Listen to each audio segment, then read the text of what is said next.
வெளியே போலான்னு 3 பேரும் கிளம்பி ரெடி ஆகியிருந்தோம். வெளியெல்லாம் வந்து ஷாப்பிங் அப்படியெல்லாம் கிடையாது. பேங்க்குக்கு போனோம். என்னோட ஜுவல்ஸ் எல்லாம் 1 2 3 படிச்சுக்கிட்டு இருக்குல்ல, அதுங்களுக்கு டேர்ம் ஃபீஸ் வந்துருச்சாமா, வட்டி கட்டுற டைம் வந்துருச்சாமா.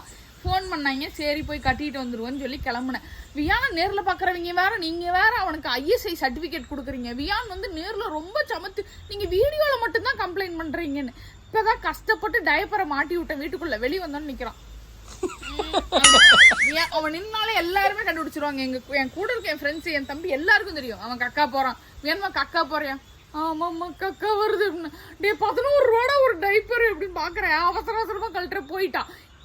நான் சோத்துல கை வைக்கும் போது மட்டும் போக மாட்டான். வியானு சாப்பிடும் போது வெளியே எங்காவது கிளம்பி வாசல்ல போய் நிக்கும் போது கரெக்டா ஏதாவது ஈவெண்ட்ல போய் அப்பதான் எல்லாரும் கிளாப் பண்ணிட்டு இருப்போம். அதாவது ஒரு ஏதாவது முக்கியமான விஷயம் நடந்துட்டு இருக்கும். நிப்பா இப்படி என்ன கக்காமா அப்படிமா, இப்ப மெல்லவும் முடியாம முழுங்கவும் முடியுமா, என்னடா பண்ணுவேன் அப்படிங்கிற மாதிரி இருக்கும். ஜிம்ல அப்பதான் போக வச்சு கூப்பிட்டு போவேன். ஆனா கரெக்டா போவேன். அவங்க அப்பா பழக்கம் எல்லாத்துலயும் அவங்க அப்பா